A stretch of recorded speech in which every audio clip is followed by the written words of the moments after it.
quick update. Maikli lang po itong video na ito. Update ko lang kayo sa mga big changes coming up dito po sa ating channel. Pasensya na kayo, talagang ginagawa ko ito habang nasa biyahe kami pa Toronto.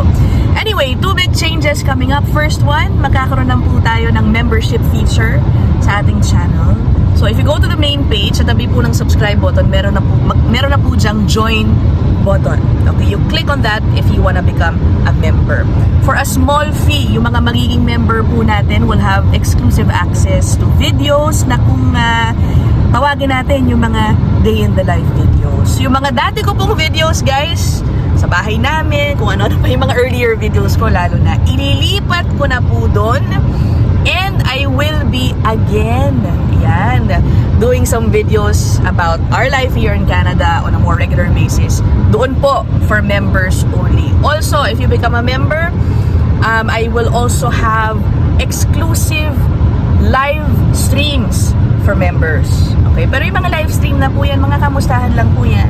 So mag-join po kayo, become a member of the In a Nutshell channel if you, number 1, support the kind of content to begin with that I've been producing. And number 2, if you wanna get to know me in a more personal level, kasi nga, ang magiging exclusive videos po doon or content is, mag-feature ng buhay po namin dito sa Canada. Okay, but just to stress kung hindi po kayo maging member, okay lang din po yun. You will continue to see and have access to the almost daily videos that I come out with about current events here in Canada. Okay, now, the second big update, live episodes. By the way, meron ako isa mamaya 7 p.m. EST with RCIC Dayanara and Puerto Bantiga. You can ask her anything you want. Okay, libre yan, imagine. So, take advantage. You can ask her about, mababa na ba score mo sa CRS, expiring na status mo. You can ask about the caregiver pathway, anything you want. And, magiging regular na po ang ating live episodes. My goal is to have a live episode once a week, likely Friday or Saturday night.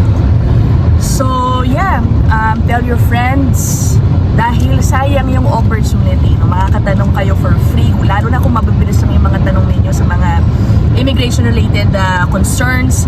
We can have immigration lawyers, family lawyers, mga Pilipino pong consultants for our weekly live episodes. So put in the comment section kung anong gusto nyo mga pag-usapan. So at least meron akong idea anong magandang gawin in the coming weeks. And also nakalimutan ko dun sa membership pala, sometimes hindi raw nag-appear yung join button, lalo na sa mga Apple gadgets. If that's the case sa inyo, maglalagay po ako ng link sa comment section, pinned comment sa baba nitong episode na ito. I-click nyo yung link na yan, and from there you can also join and become a member of the channel. So yun lang naman po. Let me know what you think about these upcoming changes. I'll see you guys later. 7 p.m. EST tonight, live episode tayo. Bye!